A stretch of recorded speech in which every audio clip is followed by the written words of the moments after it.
नमस्कार शेतकरी मित्रांनो, कांदा उत्पादक शेतकरी बांधवांसाठी आताच्या क्षणाची सर्वात महत्त्वाची आणि मोठी बातमी. कांदा व संदर्भातील कांद्याच्या भावात वाढ होणार तर कधी, किती आणि कशामुळे होणार, काय महत्त्वाचे कारण, सविस्तर थोडक्यात संपूर्ण अपडेट बातमी आपण एवढ्याच्या माध्यमातून जाणून घेण्याचा प्रयत्न आहोत. तरी महाराष्ट्रातील तमाम कांदा उत्पादक शेतकरी बांधवांना एकच विनंती, व्हिडिओ शॉर्ट करून अतिशय महत्त्वाचा व्हिडिओ जर आवडला तर नक्कीच लाईक करून सांगा. तत्पूर्वी चॅनल असाल तर हवामान आपल्या यूट्यूब चॅनलला सबस्क्राईब करून असाल लाईक करून म्हणजे घंटा असू नका, जेणेकरून नोटिफिकेशन तुमच्यापर्यंत पोहोचतच करू शकता. अत्यंत महत्त्वाचे अपडेट आहे. फेर छाननीअंती 14,000 शेतकरी प्रलंबित कांदा अनुदानास पात्र.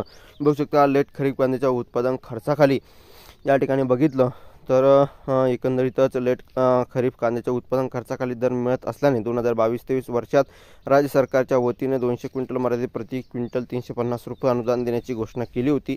त्यावेळी सातबाऱ्या उतार्यावर कांदा लागवडीची नोंद नसल्याने हजारो शेतकरी अपात्र ठरले होते. यातील प्रस्तावाची फेरछाननी करून 14,661 शेतकऱ्यांना पात्र ठरवले आहे. त्यानुसार अनुदानापोटी 28,32,30,507 रुपये निधी वितरित करण्यास शासनाचे सहकार पणन विभागाने मान्यता दिली आहे. आणि राज्यातील शेतकऱ्यांना कृषी उत्पन्न बाजार समित्या, खाजगी बाजार, थेट पणन अनुज्ञाधारक व नाफेड केंद्राकडे 1 फेब्रुवारी ते 31 मार्च 2023 या कालावधीत खरीप हंगामातील लाल कांदा विक्री केलेल्या शेतकऱ्यांना प्रति क्विंटल 350, जास्तीत जास्त 200 क्विंटल प्रति शेतकरी मर्यादित अनुदान मंजूर करण्याचा शासन निर्णय दिनांक 27 मार्च 2023 रोजी घेण्यात आलेला आहे. आणि एकंदरीत त्यानुसार कांदा अनुदान योजनेसाठी फेरछाननीअंती पात्र शेतकऱ्यांना अनुदानाची रक्कम उपलब्ध करण्यासाठी 28,32,00,000 रकमेची पुरवणी मागणी जुलै 2025च्या पावसाळी अधिवेशनात मंजूर करण्यात आली.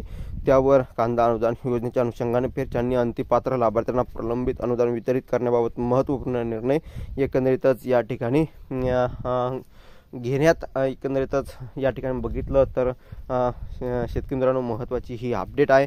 शेतकरी बांधवांपर्यंत पोहोचवा ताजे आणि महत्त्वाचे अपडेट.